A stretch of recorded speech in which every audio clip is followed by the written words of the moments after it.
Maybe I'm crazy, but I'm so glad that Game of Thrones is over. What? I've so many things to say. I'm kind of with you. I'm glad. You're glad. We're all glad. Yeah. We're glad. Thank you. Maybe I'm crazy, maybe I'm not. Welcome to Maybe I'm Crazy podcast. I'm Joy Taylor. That's Brandon Newman. Hola. It was a sad day. It was a sad day Sunday night. The Game of Thrones was ending, and then I watched it. Yeah. And Earl was like, "That's it," and I was like, "Yeah, unfortunately, I wish I had some more to tell you, but I think you got the gist of the entire series." Yeah. There in that episode. On the content level, everything's kind of on the same level as the NBA playoffs. I'm just mailing it in. Like, there's water bottles. You know what? Who cares? We're done. Yeah, we're gonna live through it. We'll get to the Game of Thrones recap in just a bit. Kendrick Perkins is. Yes. Did I say recap? Was that a thing? Yeah. Freudian slip. Yeah. Mm-hmm. It happens. Kendrick Perkins is going to join us in a little bit. We will talk about the NBA playoffs. We can talk about Kyrie with him. He has very strong opinions about Kyrie. The Lakers bleep show and lots of other stuff with him. We will talk about Brooks Koepka. When is it appropriate to kiss your wife or girlfriend? When is it not appropriate? There's a time. There's an answer to the question. Time and place. The Browns, the Giants. So we'll also talk about the Lakers dysfunction. As I mentioned earlier, I am on Team Magic. I've given up on the Lakers completely. Don't do that. Because Magic hasn't, so don't do that. Oh, Magic has. Yeah. No, he has. Whatever. I'll explain it, but he has. He's attached to the vision of the Lakers, not like what the actual Lakers are. Right. Like and we'll discuss the Warriors, who are shockingly just as good as they've always been. God's plan. Yes, Heller. Gang. Yeah, I know you. Yeah. Thank you for that. All right, Heller's going to weigh in on that segment. He's already prepared. But let's get started with Kendrick Perkins. All right, Kendrick Perkins, thanks so much for joining us on the podcast. We do a little more casual around here, so you can let your hair down. You got the car wash today, going to do all the FS1 shows. Yeah. You've been here since this morning. Yeah, we're keeping you busy. I'm loving it, though. Are you a coffee guy? Are they getting coffee? Are they taking care of you? One this morning. I'm going to take another one. Yeah, I can only do one coffee a day now. Yeah, you be up late. Tuesdays is the only day I do. I do like a cup and a half. You don't drink that, Joy. I know. It's just sip. I am a coffee I need it. You know what it is? When you drink coffee your whole life, it's a mental thing. It doesn't even work for you anymore. Right. But I agree. Right? Like you just have to have it in order to. It's like the taste triggers your mind. Like okay, it's time to wake up now. The caffeine doesn't even really do anything for you anymore. Anyway, so there's a lot going on with the NBA playoffs. Obviously, the Blazers just got swept. I'm not so reactionary to the Blazers getting swept. Like I don't. It sounds weird, but it didn't seem like a as bad of a sweep because the Warriors are playing so great and Damian was hurt. Am I off on that? No, you're on point, and I agree because the Warriors own Portland. I mean, they over their last 16 games, they're 15-1. So I wasn't surprised by the sweep. And this is the same Portland team that got swept by the Pelicans last year. And I said this coming into this series that, obviously you give respect because Portland winning that one Game 7, but Denver would have given Golden State a better run. Like it would have went 6 games. I think Denver would have been a better series. Took at least with one of them from them. Yeah, absolutely. Yeah. I mean, it's over the past couple of years. It's just Golden State been having Portland number, and this team got swept last year by. Right. I mean, Yeah, I mean, I think they're just going to come back and be at the same level. Hopefully they'll add some pieces and get a little bit better. But Damian and CJ played incredible. Like they were fun to watch throughout this playoffs. I just didn't think that they had the ability. They don't have as much to match up with Golden State. So speaking of Golden State, everyone is saying that they are better without Kevin Durant. I mean, you just rolled your eyes. I think it's a crazy thing to say. Like you're not better without the best player in the league right now. It's just a different brand of basketball. But did we all just forget how good Golden State is, and that's why everyone's saying that? Well, I think we live in a moment, and because just 3 weeks ago we was just comparing Kevin Durant to Michael Jordan for the performances he was putting up. So I think we live in a moment, and then all of a sudden KD go down, and now all of a sudden, Steph is great. Well, he's a 2-time MVP, so we've seen Steph go for 50 points before in numerous times. So it's not like at the end of the day we shouldn't be surprised by this. Now I was impressed by the win that they had yesterday, just because Iggy was out. with DeMarcus out and KD being out. And I thought that the role players stepped up tremendously. Looney, McKinney, I thought all those guys played great minutes yesterday. And you have to give some credit to Steve Kerr because he put the right lineups out there and he put guys in position to be successful. Does Steve Kerr, I feel like Steve Kerr kind of doesn't get enough credit. Like I was thinking about it today, like I like to give Mark Jackson the credit that he deserves for helping to put that team together. Correct. But what Steve Kerr has done since then, because obviously when he was out, Luke Walton, was filling in for him and they kept rolling. Steve Kerr kind of at this point does deserve credit for being at the very least a great leader. Absolutely, because you got to manage so many egos. Right. I mean, think about it. You have 5 all-stars on your team. Everybody have an ego. So when they walk into the locker room, he got to manage that. He got to be able to put guys on the court together and be able to help guys succeed. So at the end of the day, that's not hard. That's not easy. Right. I mean, you got guys over there with big brands. Draymond he's starting to build a big brand. You got Kevin Durant, who's arguably the best player in the league right now, and then you got Steph Curry, who's up there, who's Mr. Golden State. Klay Thompson in his own. Then you got DeMarcus Cousins, who also have an ego. So I think we don't give enough credit to Steve Kerr and his coaching staff because the coaching staff actually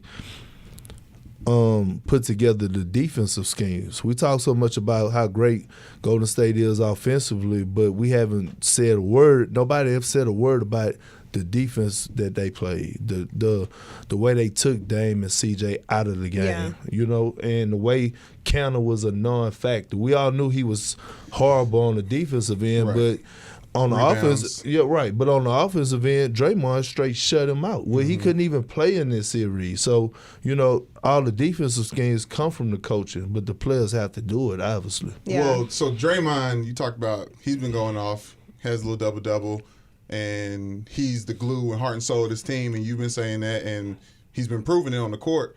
Why can't he get going like that when KD's on the floor? Well, I think he has. I think, in my opinion, he's been the second best player, the most consistent player on Golden State since the playoffs started. Think about it. He had a great series against the Clippers. He had a great series against the Rockets, and he just had a wonderful series against Portland. So he's been really the most consistent player. Yeah, I think they're all just kind of shining a little bit more because all the focus is in on KD. So speaking of managing egos, you spent a little bit of time with the Celtics. I feel like I'm not saying Brad Stevens is not a good coach because I do think he's a good coach, but I think that especially in today's NBA, it's not just about your system or being a good coach. You have to relate to players and you have to manage egos. And it's not college, and players don't have to fit in your system, and you have to work with the talent that you have, and this is a players' league. So I feel like the failure for the most part is on Brad Stevens for this year. I know Kyrie has gotten a lot of heat, and maybe he does deserve some of the criticism, but how much of the blame do you think falls on Brad Stevens for what happened with the Celtics this year? I think the reason why Brad Stevenson get blamed because for the simple fact that I think the world crowned him too early. Right. They made him into quote unquote the next best thing under Popovich without even winning the title, and they crowned him early. And you're right. Like I said this earlier, but it was referenced like towards older coaches. Like it's time to get. You have to have guys. You have to have a coach that guys gonna believe in and trust. Like it's not like back in the day where you have like an old school Jim O'Brien coaching you and you gotta go. No, you have to. Guys are different. Teams are ran different. Guys run the team. Owners listen to franchise players. So at the end of the day, you have to have your guys buy into your system. And you take Doc Rivers for example. He took that Clipper team and they bought into what Doc was saying. He kind of old, but at the end of the day, he still like had some hipness about him. Like he got Former that hip, player, but he had swag about him. Like he addressed them. He gave them days off. They went to watch movies and they seen a different side of Doc that they probably wouldn't have never thought he was, listen to rap music and stuff like that. Like, and you find different ways for guys to believe in you. So to me, it looked like watching the Celtics, there was a whole lot of different agendas, and they didn't buy into Brad Stevenson. He deserves some blame. And you got pretty vocal about Kyrie. So the reports are now that some teams are not as high on Kyrie as they were. Like, obviously Kyrie is going to be a free agent, and he, teams are obviously going to go after him. But there's reports that some teams have eased back off of Kyrie because of his performance in this last series.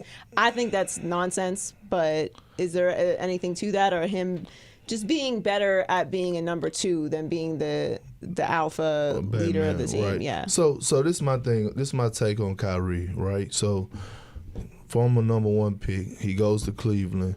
Bron gone. They never makes the playoffs, right? Bron come back. All of a sudden, he takes them to the next level, takes them to the finals, win the championship. All of a sudden, you can't play with Bron. Oh, I need to leave. I want to trade. You demand a trade. The grass is not green on the other side. You want to be the man. All of a sudden, you write this big old letter, like, I'm tired of being here, in the text messages or whatever. You go to Boston. Now you're the number one option. You make all these promises. Oh, I'm going to sign back. I'm this. You carrying yourself like you Kobe Bryant, which you're not. And it shows. So you're not a number one option. You're not a Batman. You're good with another superstar. And he couldn't take the heat. And what bothered me the most about Kyrie was that how he carried himself. Like, after the losses, it was just like, oh, okay, cool, whatever. Like, I don't care. But nah, man, it's a different world. It's just like being in LA, how Laker fans are. It's how Celtic fans are. And I played with the Celtics for 8.5 years, and it's Celtic pride is real. Mm-hmm. Like, that's a historic franchise. The fans love the Celtics. They love all their sports, and for him to go out the way he went out, I don't know, because the last interview I heard him say was like, oh yeah, the Bucks won and I can't wait to watch them in the rest of the playoffs. I'm like, what? Like, this is what you saying after you just got eliminated? Like, I mean, and he didn't step up. He didn't perform, and you could tell his teammates didn't like playing with him.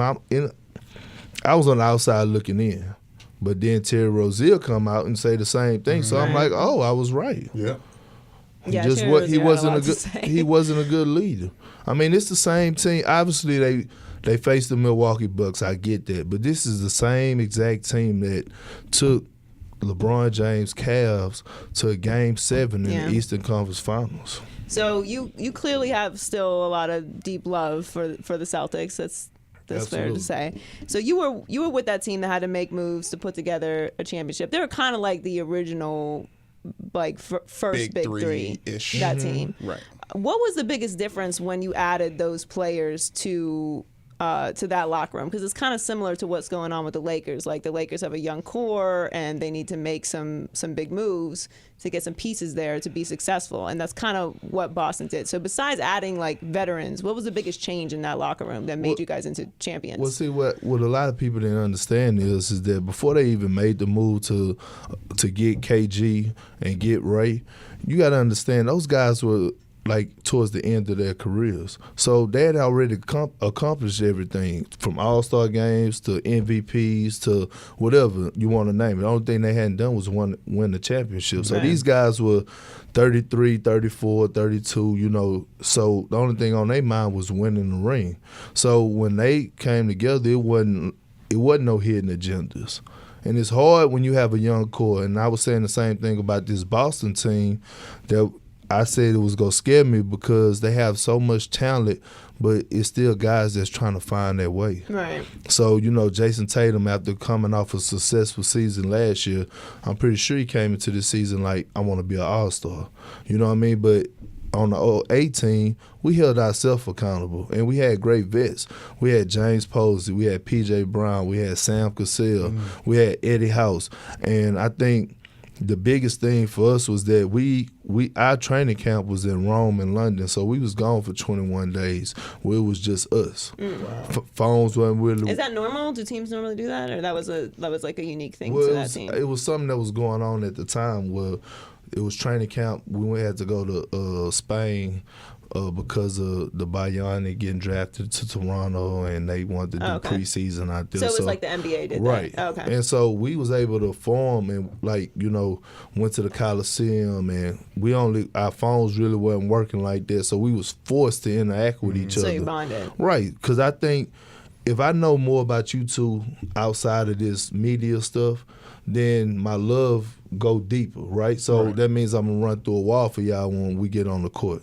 Make sense? Yeah. So I think chemistry forms outside of basketball, and then it carries on to the court. So what advice would you give? Because that was something that worried me about the Celtics, too. Because like you said, they're not only do they not know their way, they're just trying to get their money, too. And it's hard when you have a coach like Brad Stevens who's maybe having trouble relating to the players, how to put people in roles. And that's not a negative thing. Everybody has to play a role in any organization. That's how it works. So what advice would you give, say, the young core from Boston or even here in LA that are trying to prove themselves and make their money, but also need to figure out how to work within an organization to be successful? First of all, you have to be honest with yourself and know who you are.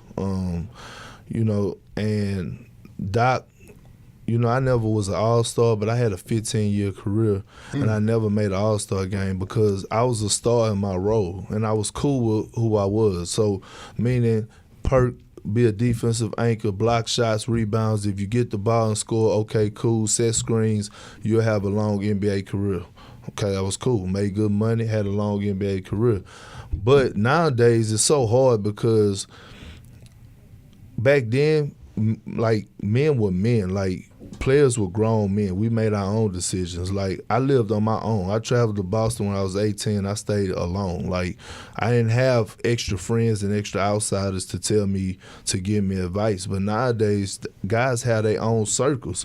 So it's hard to match a group when you hearing advice from different people outside of your outside of the team. So you could be going home and your homeboy and uncle could be telling, Terry Rozier, hey man, that's BS, man. You supposed to be getting more touches. Right. Then Jason Tatum go home, his pops could be telling him, man, they doing you wrong. I don't know what Brad Stevens is doing. You see what I'm saying? And then all of a sudden it's like, there you go right there. So my own thing is that my whole thing is be your own man and control the situation. At the end of the day, you're the NBA player, not your parents, not your brothers, not your sisters, not your friends. So be your own man, control it, and invest yourself and lose yourself in the team. But be honest with yourself and just be a star in your role. So the Lakers are a complete disaster right now. We were talking when you first came in about what's going on there. And, there's a lot of different angles that you can go with. Right now, everyone's talking about Magic. I personally have no problem with – I'm not for snitching, but – I don't really consider this a snitching situation. That's not snitching. Like, Magic needed to say what he needed to say because Magic's getting thrown under the bus. Right. And I don't like the whole thing with the laziness. I'm going to just say it. It has a little bit of a racial undertone that makes me uncomfortable. Magic Johnson is not a lazy person. He is very successful. And Magic he worked with the gifts that were given him. He is a big personality. He comes in a room and makes things happen. So he got in a room with other successful people who, by the way, had people who they worked with to help them get successful. It's not an accident Magic is where he is, and he's getting thrown under the bus like this disaster and this mess wasn't existing before him. Last I checked, Jeannie Buss had to take this organization over from her brother who was running it into the ground. Absolutely. So I have no problem with what Magic said or did. It doesn't sound like you did either, but where do the Lakers go from here? So I'm with you on that one. Magic had to protect his brand and his name, and Magic was man enough to call out. He didn't it's a difference. Like, you have certain guys that I call cowards. That means they want to throw stones and hide their hand. Right. So they want to be the unanimous source.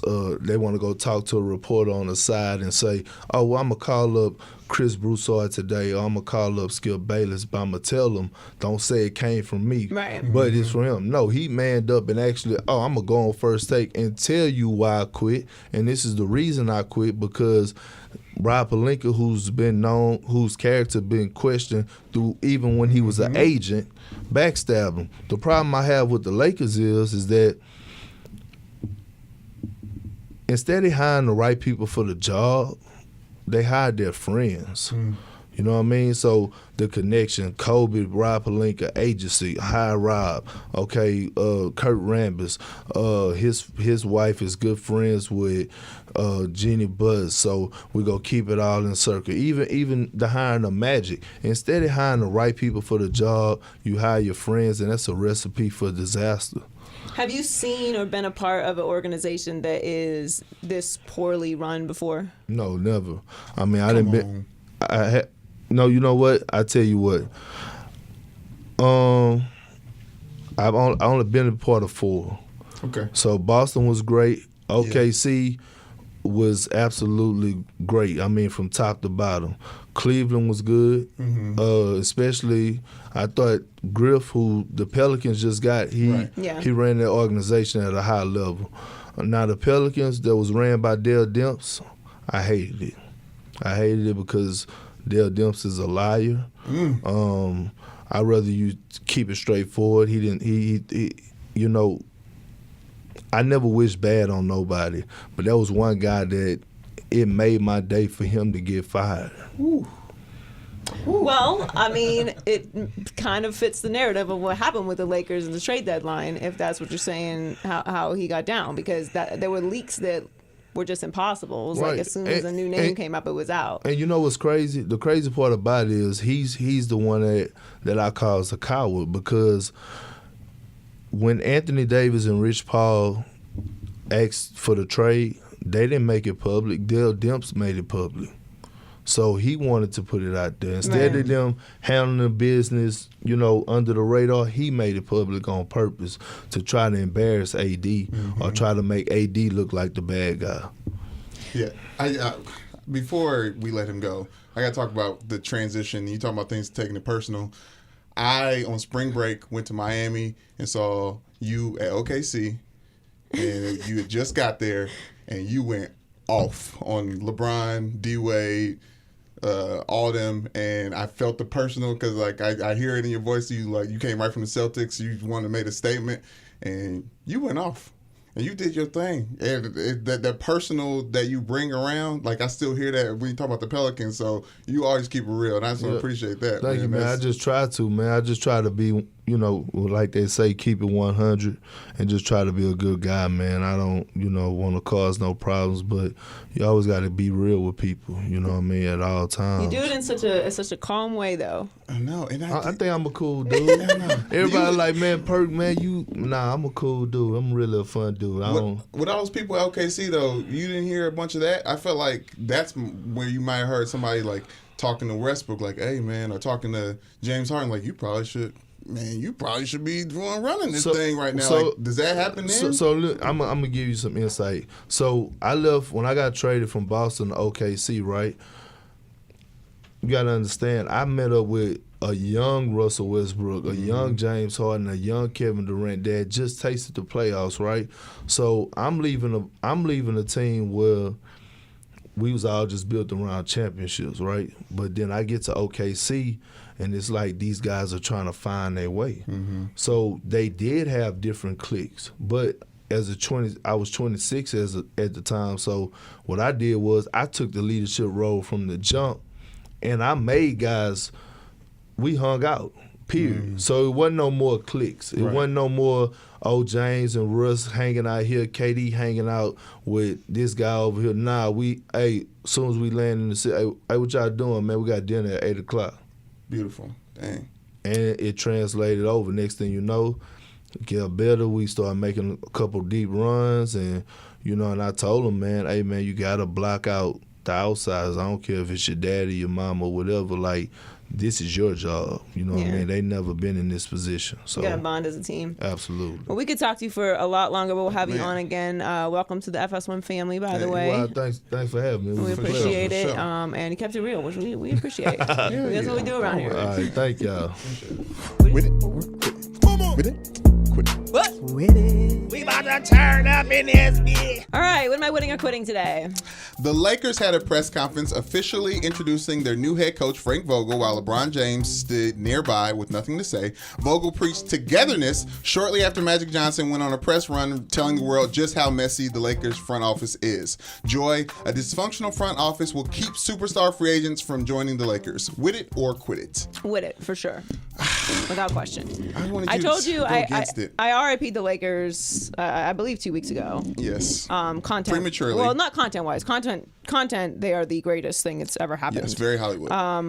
As far as actual success, I've deaded that. That's not going to happen. Not in this tenure. I'm very, very, very disappointed because I went all in on Jeannie Buss. I believed in her. I thought that she had the gumption to run the world and get this together. Yep. And instead, we have a literal bleep show. It is the biggest bleep show in sports, maybe in sports history. Every single day, it's a new wrinkle and a new thing and a new story and a new leak and a new incredible twist and turn that literally in Hollywood you could not create because we would be watching the show like... Yeah. Just relax. Can we just have a conversation before the next thing happens? It would be too much. But it isn't. It's reality. It's too much. So they had the press conference. Well, first of all, let's start with Magic, okay? Yes. Magic forever, okay? That's, I mean, what can we make a Magic forever like hand sign? Can we do something? A gang sign for Magic? Yeah.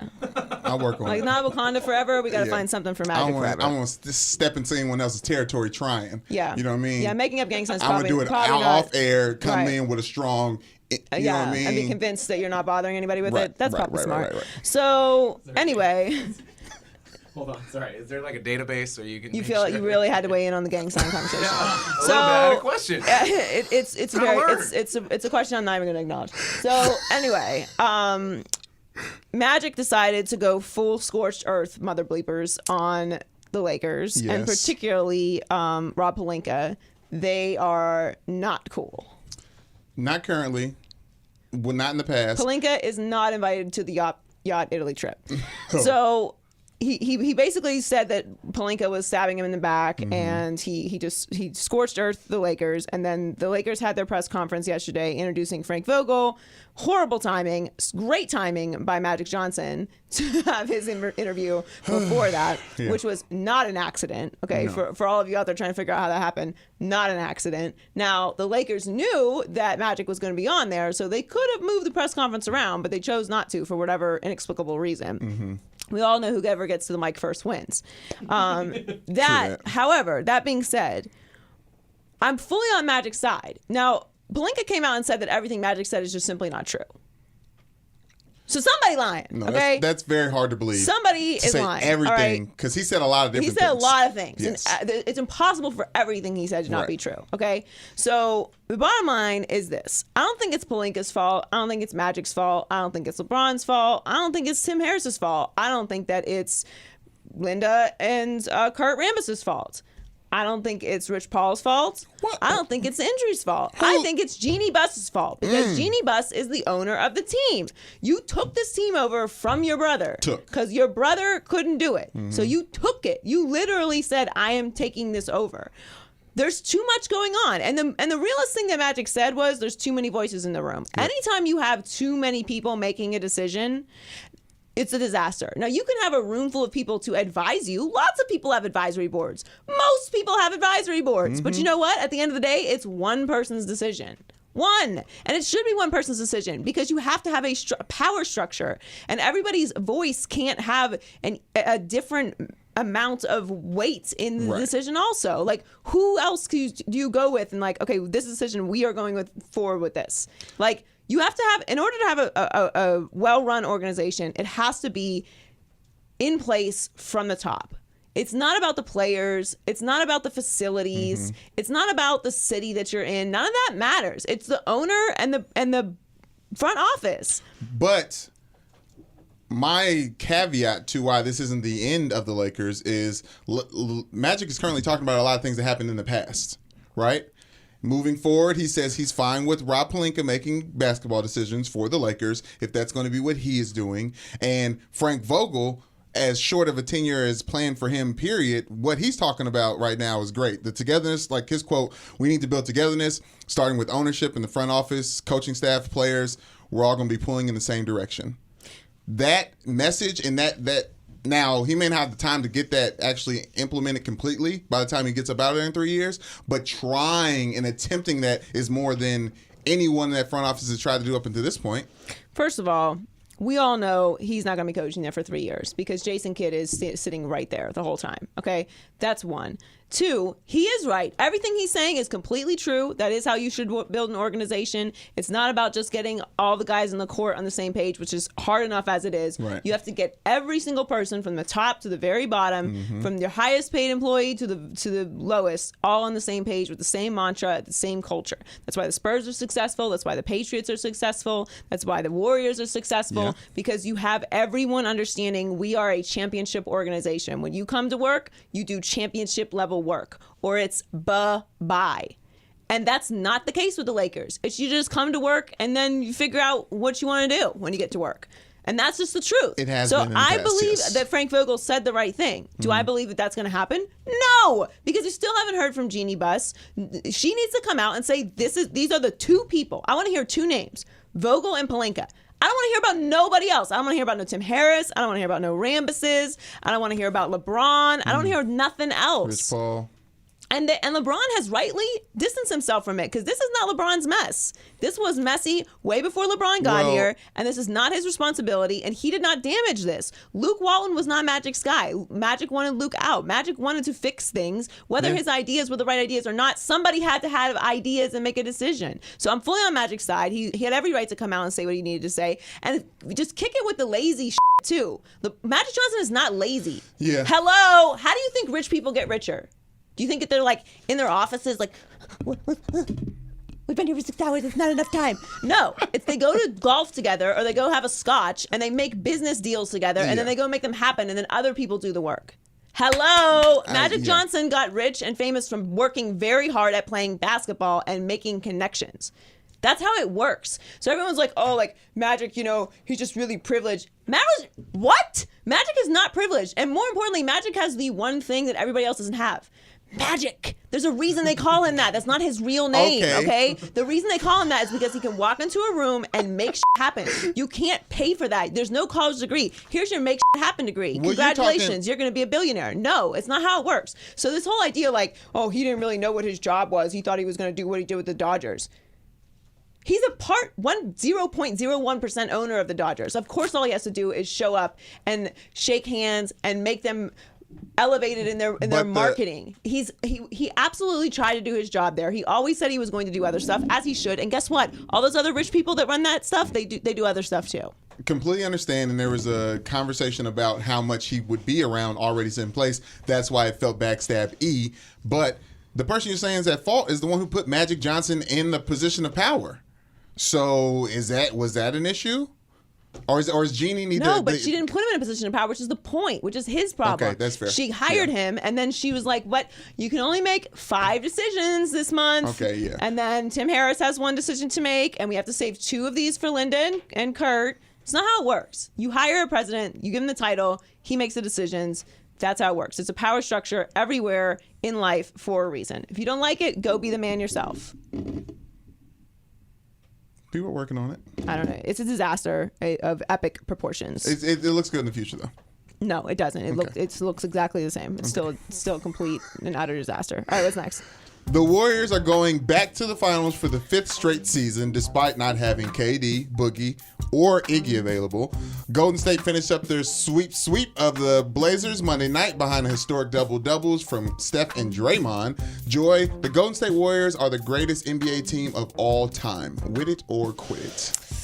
Oh, I'm going to quit it. There's no way you can. Statistically, they are. Like, they just are. I'm going to quit it, but... The Boston Celtics, when there's 9 teams in the NBA? I think...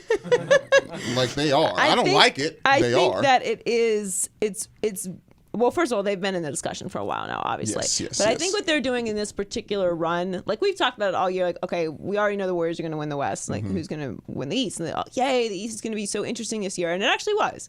For that matter, the West was very interesting as well. But what they're doing feels a little bit like, oh, we forgot that the Warriors are actually very, very good to quite good without Kevin Durant. Now, they are better with Kevin Durant, so stop saying that they are not as good. I mean, that they are better without the best player in the NBA. It is, and it's actually more enjoyable. That's what we're gonna get around. And it's nice to be able to appreciate Clay and Steph Curry. And to see Draymond. And Draymond's just balling. But you get a chance to see him win and spin. He couldn't do that with KD in the mix. Clearly. Yeah, I wasn't missing that. But it's nice to see that Draymond is playing well. Draymond's playing well. I'm gonna give him credit. He's playing well. Great, actually. But the point is, everyone making this whole to-do about like how the Warriors were done when KD went out. The Warriors lost to LeBron in Game 7. They were one Kyrie shot away from winning that championship. Everyone acts like they got swept in the finals or something. And a LeBron block. And I understand that. Okay, well, all right. It was a block. It was a block made for two. Like it was like. Okay. I'm with Skip on that. He had some help. It wasn't like okay. Okay. But anyway, it was a very nice block. Okay, all-time great block. Whatever. Great. The point is, it was not like it was like this disaster. Okay. Right. The disaster was they were the greatest regular season team of all time, so they should have won that championship, obviously, and that was obviously the discussion. But when you look down at like the greatest teams of all time, obviously, it's the Bulls of the '90s are in that conversation. Is Jordan, the Lakers. All through the 80s, 5 championships, 9 finals. I mean, Kareem, Magic, James Worthy, Bob McAdoo, like Pat Riley. Kurt Rambis. He was on the team. Thank you for that. He was on the team. I mean, the Celtics, like, you're right. There were all of 5 teams. I mean, I'm not discrediting their championships. It's great. Is it? Or does it sound like the startup of a company? A long drink of coffee for it. But, no, I mean, it's Bill Russell. Like, it was an NBA championship, and that's all I'm going to say about it. I'm just saying, in this particular situation, you look at NBA dynasties, and you have to talk about the Spurs. Mm-hmm. Gotta talk about Spurs. Timmy D. I mean, the Celtics in the 80s too. Like, they had 3 championships, went to the finals 5 times. I actually felt the need to put the Minneapolis Lakers on there too. That's where they started. They was the Lakers. Every once in a while, she knows I'm Ron Burgundy, so I'm just gonna read my notes down. The point is, I think we really need to appreciate what's happening, because for all of the Warriors hate that people have spewed over this whole run, it's pretty incredible what the Warriors are doing. And I'm with you. Like, I'd like to see another team win a championship, but I also don't want to be that person who didn't appreciate greatness when I was watching it. And like, they are really, really, really, really incredible. Okay, rooting for greatness and appreciating are two very different things. I appreciate Tom Brady's greatness. I recognize it. I only speak just on now it. recently appreciated it. For 98% of his career, I hated it. Well, that's a good point, because right now you could argue is the same tipping point for Tom Brady as it is for the Warriors. A 45-year-old Tom Brady, what's he going to do next? A Warriors, they're going to their 5th straight finals and could lose Kevin Durant and a lot of the pieces on that team. What are they going to do next? So the Warriors as a basketball team being dominant and the greatest team ever, I don't think it's debatable. It's boring, but it's not debatable.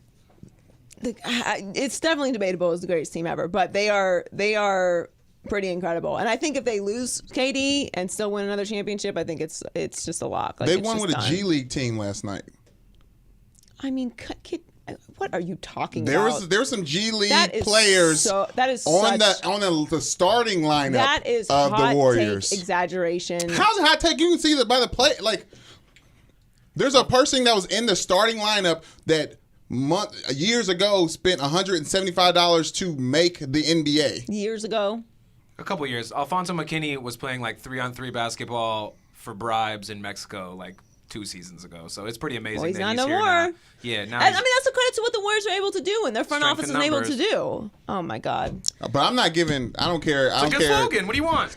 You can talk all you want about the Warriors. Next man up, bro. You talk all you want about the Warriors, but you can't talk about Steph Curry, because I'm not going to give Steph Curry individual flowers for being a great NBA player until LeBron's out of the league. Because how can I?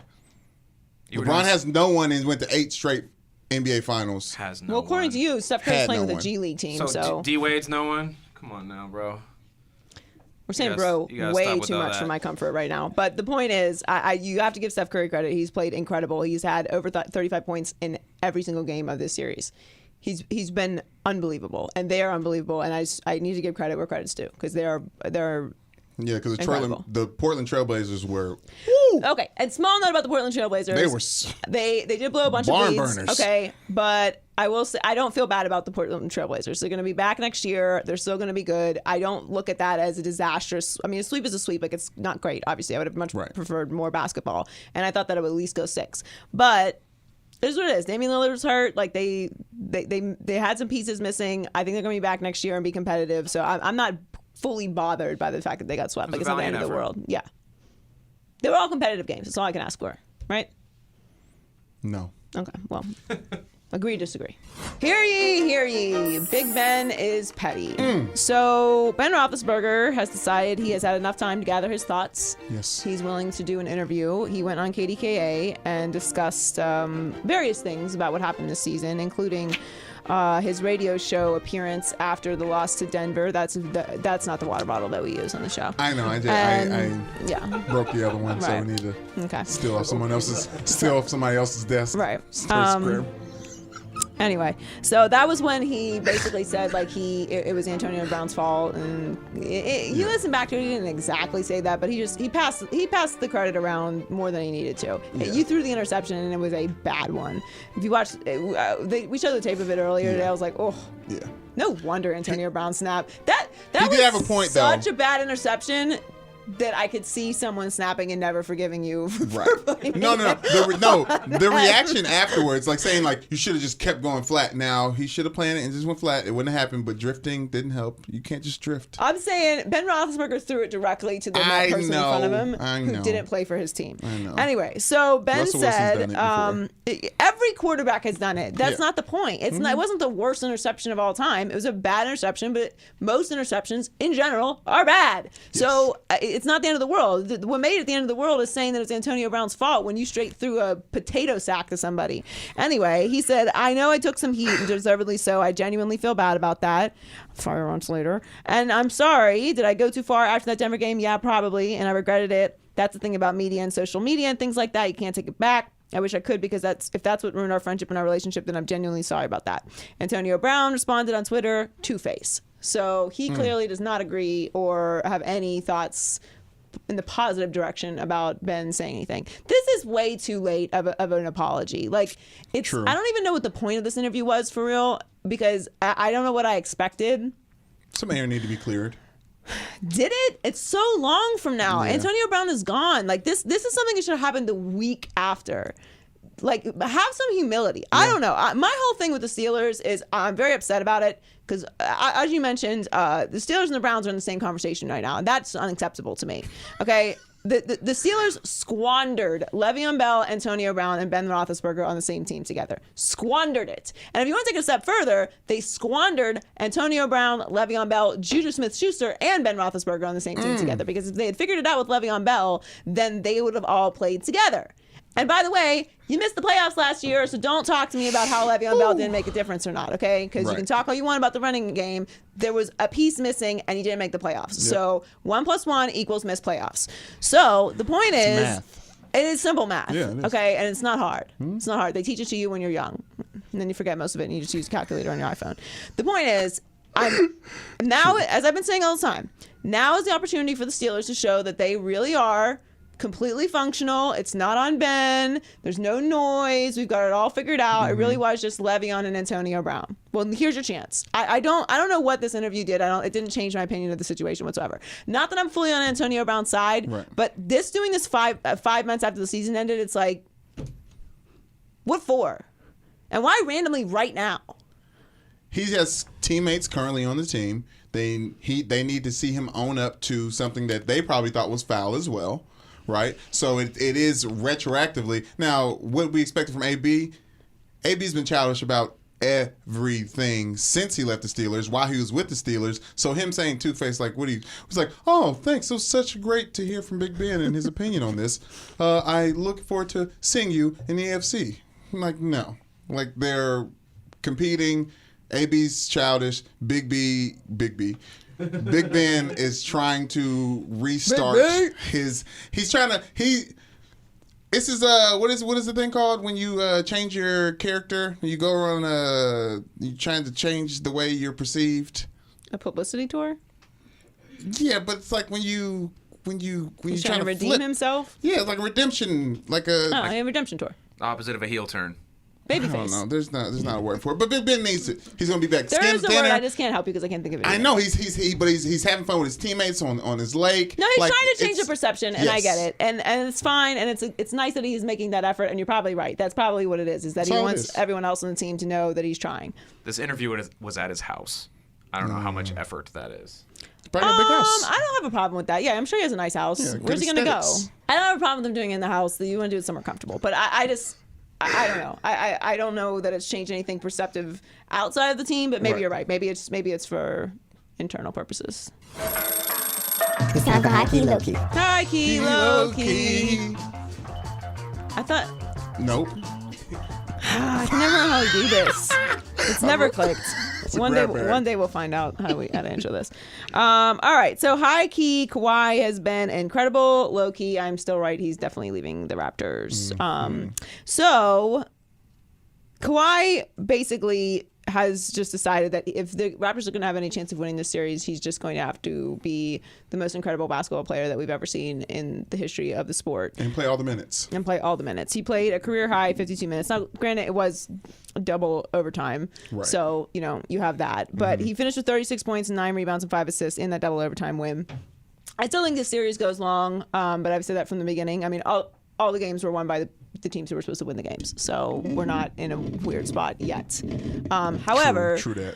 However, Kawhi is, and he looked like he was playing injured for most of the game as well. Like hobbled. He clearly landed weird, and there just wasn't time for that, which I also appreciate. I just think I'm glad Kawhi is getting the attention that he deserves because he kind of got hammered a little bit when he left the Spurs, and then he's been sitting out for a lot of games this season. It's kind of like everyone forgot how great he is, and he's having the opportunity to shine, and that it's good because he's really great. And I'm kind of.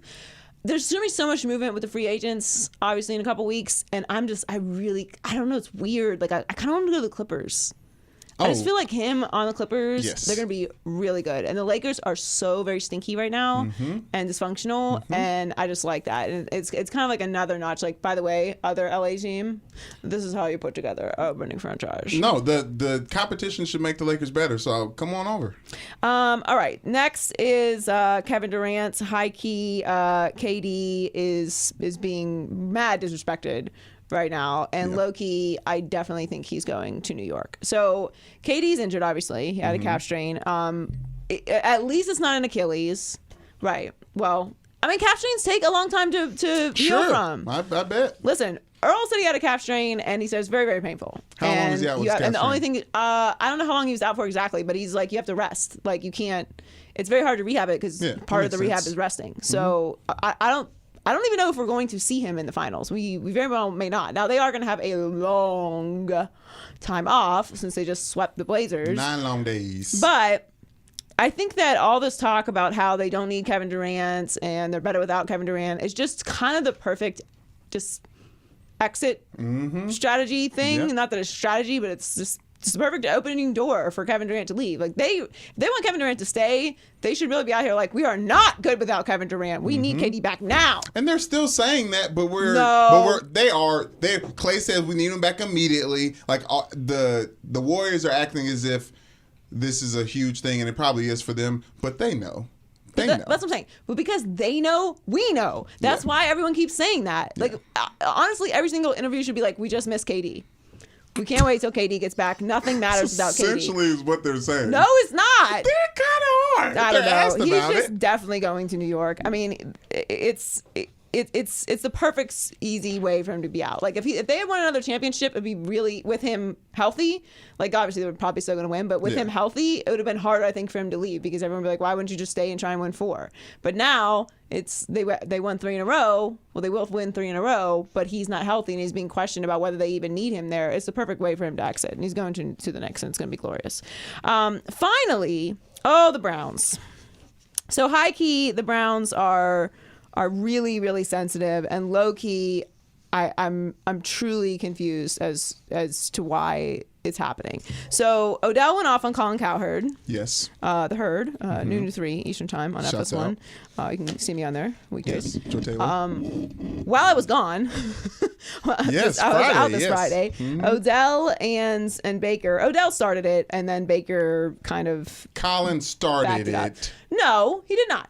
Colin and I did a segment where it was like Family Feud style. Yes. And we just listed all the things that Odell has been linked to in his career. Top 10 moments for Top 10 Odell moments. Beckham. One of them was on the field. Beckham. Yes. Was on the field, and that was obviously the catch, which he's most known for in a loss.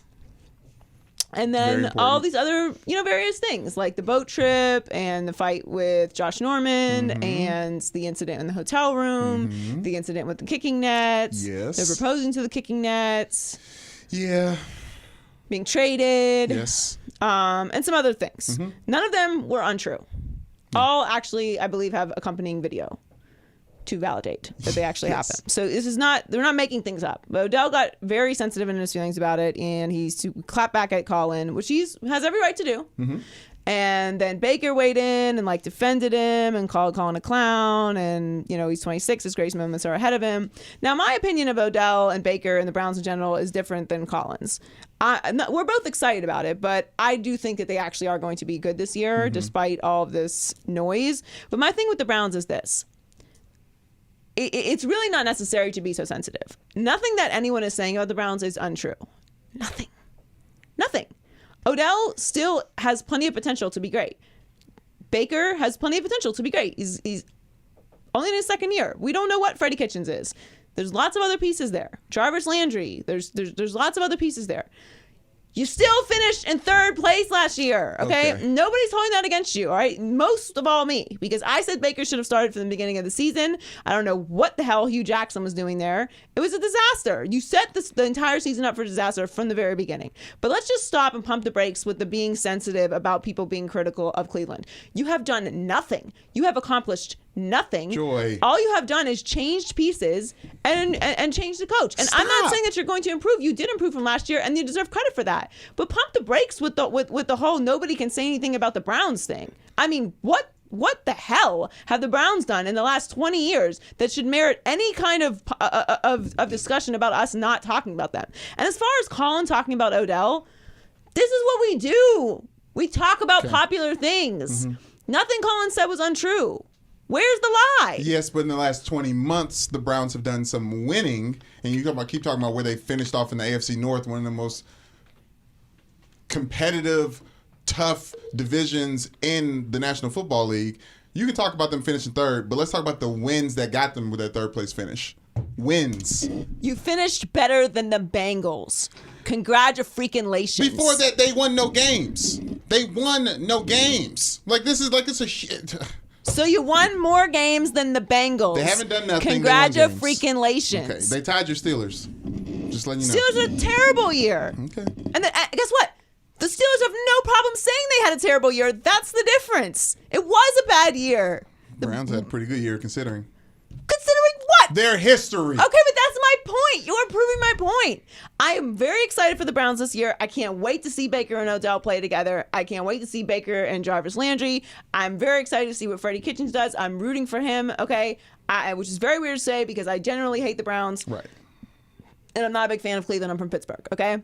That said, everyone just stop being so sensitive. It's enough already. Browns fans, people come at me on Twitter, and it takes everything I got. It takes everything I got. Okay, because I've been trying to do better. I'm trying to do better. All right, I'm trying to be a better person and not clap back all the time. I had a bad week last week, but a lot was happening. Okay, so I just can't get involved with the Browns fans again. You know what I mean? We've been in a truce, and I'm trying to stay calm, but it's enough already. Yeah, usually it takes a pretty well worded tweet for your clapback. Now it's just say one thing stupid. Last week was not a reflection of my normal social media habits, okay? Things happen in the world. But I meant everything I said. Amen. So if you're upset about it, deal with it. Or if you don't unfollow. like it, unfollow. Yeah. And I won't miss you. And I mean that. For all of you that do following, we love you and appreciate your support. Appreciate you, yeah. Really, we work really hard. We do. Yeah. We try to do a good show. Loser Power Rankings. Loser Power Rankings. These are the losers of the week. Okay, so the Giants. All right. So Pat Shurmur said that Eli was looking very good in his first day of practices. And then the beat writer for Newsday came out and said Eli went 1 for 6 with 2 picks. So they're still doing that thing where they're convinced that Eli Manning is snapping out of the thing that happens when you get old and you can't play sports anymore. And to add to that, Landon Collins. So they traded Odell, obviously, and Olivier Vernon, and they also let Landon Collins go. They also moved on from Snacks, who's a friend of the show. So Landon Collins told ESPN, I know with myself, Snacks, Odell, Vernon, all we wanted to do was win, and we spoke up because we had to get them to listen to us. We had to get them to get us winning pieces to help us at least be contenders. I think we were too vocal. If it's not good media, they don't want that kind of media. And Dave Gettleman, that's the GM, never even talked to me, basically. I don't know him. He don't know me. That's kind of how it was. Dang. So the Giants are not getting any better than they were last year. And this always happens where players move on and then they talk about what was actually going on in the organization. Right. And Odell talked about this not too long ago where he was like, he snapped back at the fan and was like, I am a cancer to a locker room that doesn't want to win. Right. And it's kind of like not the best wording, but I understand what he was trying to say. And now Landon Collins is backing this up as well, where like the veteran guys who were passionate were being labeled as like problems when in reality they're just not okay with being mediocre and losing, which I've always found fascinating in the NBA when teams tank is like, how do you get into the mindset of like, it's okay, we're just going to lose every single night. Right. And the reason why that doesn't work, and I'm not saying the Giants are tanking, obviously, they're just okay with sucking. Well, they're one of the few teams that got worse in the draft. So and they moved on from people like Odell and Landon Collins and Snacks and Olivier Vernon. Now, teams move on from good players all the time for various reasons, but it seems as if the Giants are like, no, we're going to be good. We know what we're doing, and everybody else doesn't know what they're doing. And that's just not the case. It's very dysfunctional there. It's disappointing because the NFL is better when the Giants are good, and it seems like it's going to be a long time from that. And I've always felt like the tanking and the okay with being mediocre is a recipe for years and years, if not decades, of sadness and defeat and a very unhappy fan base. Because the reality is you cannot just snap your fingers and create a winning culture. You cannot go through year to year with an organization and a team and let them know it's okay for them to just do the bare minimum, or it's, we lost, but it's not that big of a deal because we're working towards this. Losing can never be acceptable because you can't walk in the room 6 months later and be like, we are now ready to be championship contenders. Think like a champion. Forget everything we said before. We're winners now. It's not how it works. No. So the Giants still losers. Also, the other New York team, the Jets. So there was lots of noise about the Jets this week. Adam Gase obviously is the new head coach, and he had a not so flattering press conference. Everyone was very surprised about his bulging eyes, which I don't really care about because I don't get into what people look like. Also, I knew he had bulging eyes because he was in Miami. So it's just like news to everyone else. But that kind of has now added to his whole mystique with the Jets, like that whole thing. Craziness. Right. And he took over as the interim GM because their GM was apparently not talking to him during the draft process, which seems insane. And then there was talks about he doesn't really want Le'Veon Bell, which obviously also seems insane. The bottom line is the Jets aren't any better either. No. I'm not a huge Gase believer. I also don't think it's good when you have all these stories coming out about how you're not really good at what you do when you're just a young coach. Like, how did you make this many people angry this quickly? Like, it's not like Bill Belichick getting leaks about him, which he actually doesn't because he's so good. What can anyone say? I just think the Jets haven't gotten any better either, and I don't like all the noise coming from the Jets either. And finally, very important loser this week, Brooks Koepka. Why is he a loser, you ask? Well, aside from being incredibly boring, which I can say now because Colin said he was boring, and he loves boring. Yes. So if someone who loves boring says you're too boring, you're too boring. He gave a fist pump when he won. Yeah. And then he said that's the most excited he's ever been in his life. But we're all different. This is really just a vehicle for us to discuss when it is appropriate or inappropriate to kiss your significant other in public. Or ask for one. Or ask for a kiss. Because that is... Now, I'm the wrong person to ask because I am a kiss-on-demand person, which Earl finds incredibly obnoxious and annoying. It's not an option. I'm very annoying in that regard. He will tell you all the time and he cannot stand it. Man. But I'm not this bad. So his girl's walking with him. Now, I thought it was at the end when he won. This clip that was being circulated on the internet. Yes. I thought it was at the end. It turns out it was at the beginning when he was walking out for competition. So if you haven't seen the video, this is the video. And so she kind of does like the lean in, like, what? It's a good luck kiss. Actually, no one can hear round you. one, going into round one. You know how much? What's up? Yes. Hello, Ashley. She said it's. Good luck. It's a good luck kiss? Yeah. No. So when you're Hey, going You gotta out, ask for Yeah. you gotta ask for good luck kisses. No, That you should be don't the rule. No. You have ask for good luck you have kisses. an understanding, okay? Right. If your significant other is someone who likes good luck kisses, Right. then you give good luck kisses. Yes. Otherwise, it's not time for that. It's time for war, okay? Going into battle. Yeah, we are not here for any type of affection at all. It's not golf. Okay. No. That's his version of war. Yes, I agree, but I also agree with Ashley on this one. It is just golf. No. He picked up golf because he was rehabbing from other more violent sports. I don't golf care was his if it's backup plan. bowling or if it's golf or if it is that silly nonsense they play at the tailgate with the beanbags, cornhole. Yes. If we're going into competition, Bags. it's not kissy face time, okay? Afterwards, we can get all the smooches we want. But during and leading up to competition, it is not time for that. A We kiss need to before be cornhole, actually. That's interesting. laser focused. Yeah, I So everyone was kind of like making fun of her, like, oh, like he kind of dissed her a little bit. Like, even that bad of a stiff arm. It was bad. Everyone knew that that's what she was trying to do. He gave the I didn't see it, and I'm turning this way. He knew. She shouldn't have been asking for Okay, it. that's the point. All right, Yes. and like I don't know, she seems like a nice lady. I don't know who she Yes. is. Okay, Yeah. but she wanted a kiss from a man, and I understand that. But it's just not time for it. We have to No. be focused. We cannot allow any smidgen of distraction or affection. It is time for the Embarrassing. flames in the eyes. Okay, and we just Embarrassing. can't do it. But afterwards, now I originally thought it was afterwards, and I was like, oh, he is getting the smoke when Yeah. he gets home. But it wasn't, so I'm okay with it. There's the multitude of ways you can be embarrassed by your significant others. Like, I don't even want to get started with it. At Notre Dame, I used to get embarrassed when like Michelle would ride by on a bike with her backpack on. Why? You leave class early. Leave for class early. You walk. I don't want to see my girlfriend riding around on campus on a bike. What? I don't She wanna can't ride see her it. bike? I don't want to see it. It's embarrassing. Why can't she ride All her I'm bike? saying is, I feel, Brooks, I'd What rather are have you the conversation. talking about? I'd rather have the She has conversation. to walk. She can't ride a bike. She has to walk. If she does ride, I don't look my way. I'm not So she's not supposed to acknowledging. acknowledge you while she's on the bike. You can't walk by me and hit me on the back of the head and keep riding by. I remember this one time. What I was walking. happened? I was You walking with described Tyler. that story as What? if she was just like you were angry that she's riding a bike to class. I am. So That's are you angry embarrassing. that she's riding a bike Narps to- rides his bikes in between class. Narps, non-athletic, regular people. Michelle played basketball in high school. She's not a narp. She should don't be on the bike. Get off the bike and don't talk to me if you're on the bike. It's embarrassing.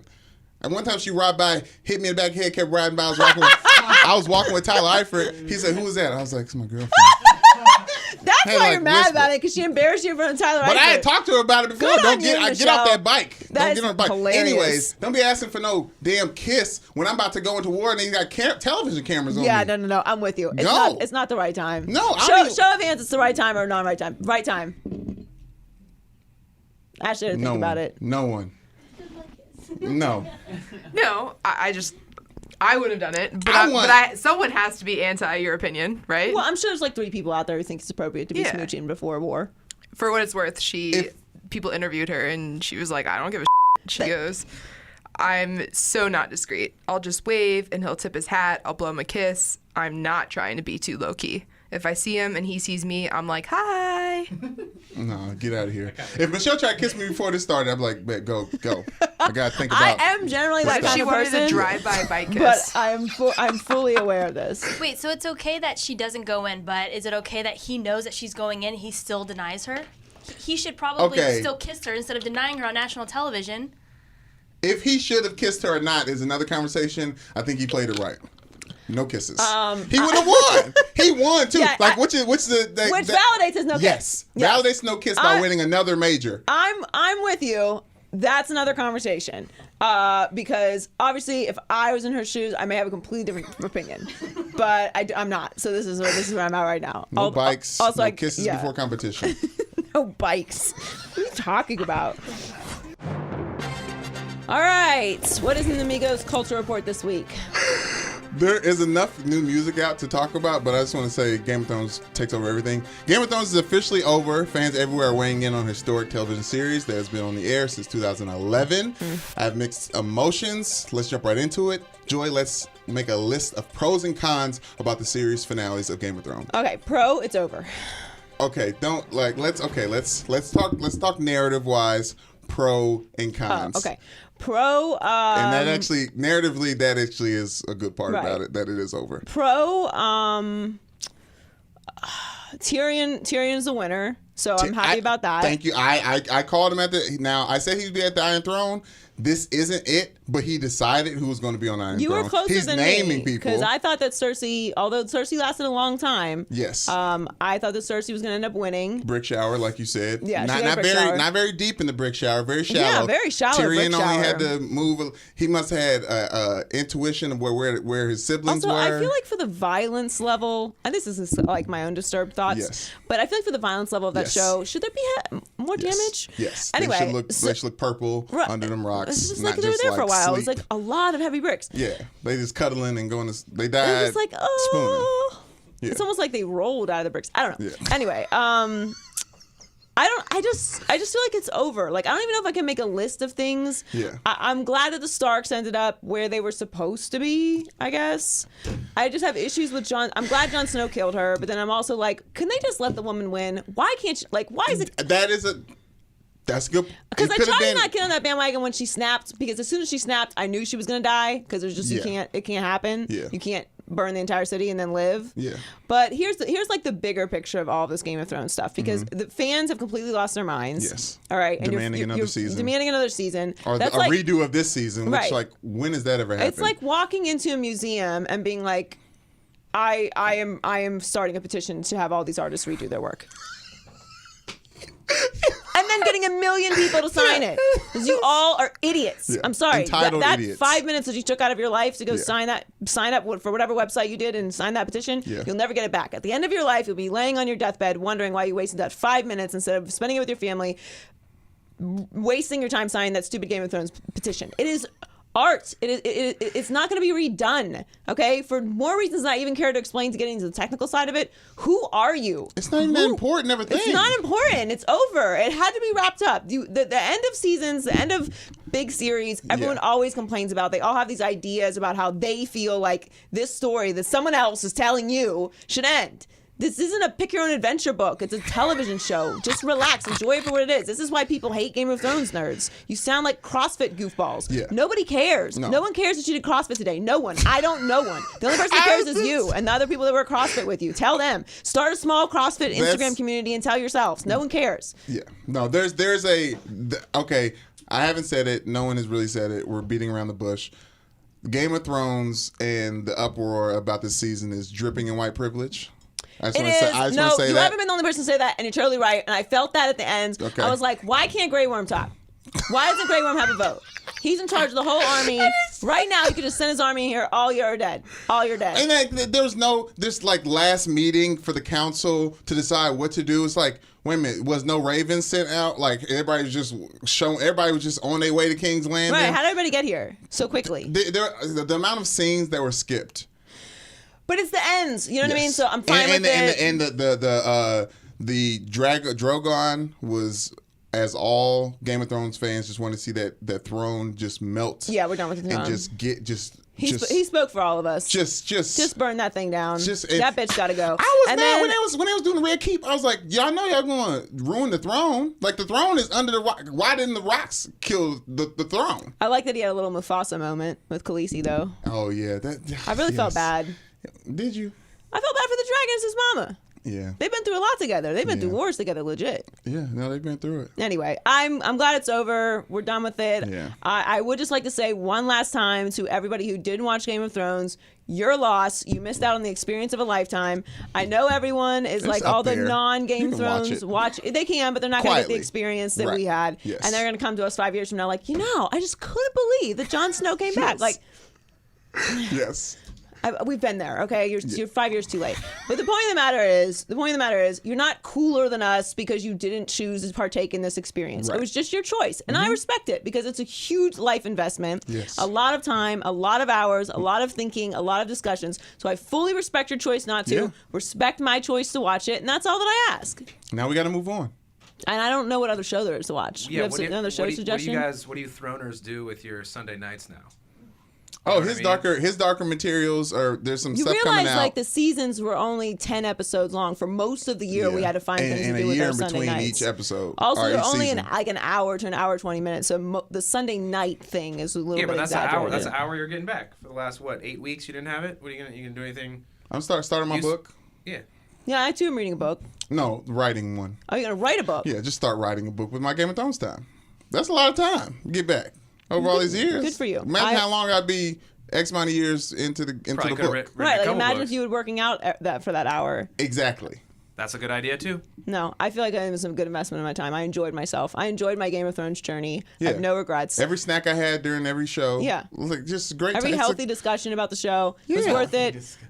Rest in peace to Game of Thrones. Right. And I don't like that they took a shot at democracy in the last episode. Remember, Tully came and was like, "What if everyone gets a vote?" Do you remember when we went back to the white privilege thing? Yeah. So. Yeah, that's fair. Yeah, come on, guys. HBO, thanks HBO. We say thanks. It's not TV. It's HBO. You know what I mean?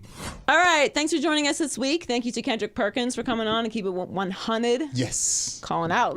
Calling He has some things to say. He has some things to say. Yeah. For real. I liked it.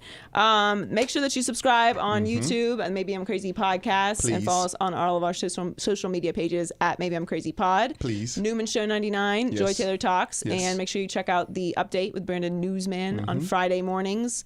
Just to get you updated on all the stories that happen throughout this week. And thanks for joining us. Catch you next week. Bye. Maybe I'm crazy, maybe I'm crazy, maybe I'm not.